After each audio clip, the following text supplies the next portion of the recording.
ऐसे लोगों की बातें नहीं सुनते हैं, ये बहिर्मुख लोग होते हैं। उनको क्या पता कि कितने ऐसे हमारे भारत में जिनको चैन से रोटी नहीं मिलती है, क्योंकि गांव में वो दृश्य हमने देखे हैं। जो ऐसे लोग हैं उनका सहयोग करना चाहिए। कोई भी मनुष्य ऐसा नहीं कि कायर बन के जीना चाहता है। कई परिस्थितियां ऐसी होती हैं जिससे मेहनत करने पर भी वो अपने परिवार को सम्यक सुख सुविधाएं नहीं दे पाते, और यदि हम 4 लोग मिलकर के उनको सहयोग कर देते हैं, ये बहुत बड़ा सुकृत बन जाता है।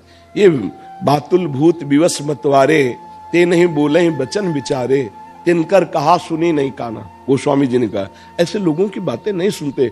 जैसे कहते हैं ये भिखारी हैं, इनको क्यों देंगे तो ये ऐसे कायर बने रहे। नहीं, कई ऐसे।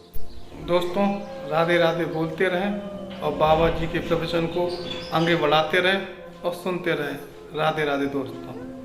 ऐसे हैं जिनके शरीर काम नहीं कर रहे हैं, और अगर उनको आप कुछ भोजन या व्यवस्था कर देते हैं, वो भगवान के सहारे जी रहे हैं, तो उनके प्रति ऐसा नहीं।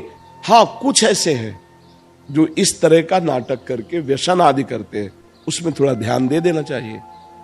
कुछ जरूरतमंद है, कुछ ऐसे हैं कि जो छल करके ऐसी लीलाएं करते हैं, नाटक करते हैं, और फिर शराब आदि पीते हैं, फिर गंदे आचरण में उतरते हैं। उनको देख लेना चाहिए कि अगर ऐसे कहीं पाए जाएं स्वभाव में, तो उनका सहयोग नहीं करना चाहिए।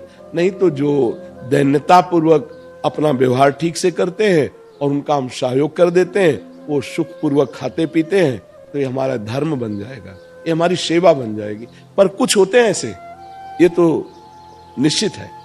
कुछ कपटी जन ऐसे होते हैं कि अन्य जनों को छल के द्वारा, ऐसा जैसे गांव में जाकर के अन्न आदि मांगना, आके दुकान में बेच देना और फिर शराब आदि पीना, फिर ऐसे।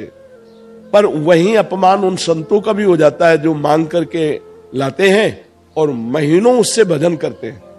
तो अब समझ में नहीं आता है। तो छल कपट तो साथ ही चलता है, बाया है। तो भगवान से प्रार्थना करे कि मुझे ऐसे लोगों की सेवा मिले जो वास्तविक सेवा हमें देने योग्य है। क्योंकि हम कैसे पहचान करें, वो भी झोली और वो भी झोली लिए।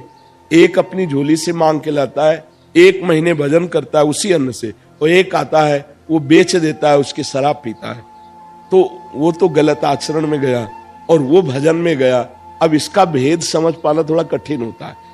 अगर कहीं निषेध किया जाए तो ऐसे निषेध किया जाए जो हमारी दी हुई वस्तु का दुरुपयोग करते हैं, हम उनको न दें। लेकिन जो वास्तविक जानते हैं कि सदुपयोग होगा, तो वहां दे देना चाहिए। ऐसे लोगों की बातें नहीं सुननी चाहिए। कुछ 10% ऐसे निकलते हैं जो गलत होते हैं, 90% जरूरतमंद वाला ही होते हैं। हाँ, बिल्कुल बिल्कुल ऐसा ही है, बिल्कुल जी। वीडियो को लाइक करें और चैनल को सब्सक्राइब करें और राधे राधे कमेंट में जरूर लिख दिया करें।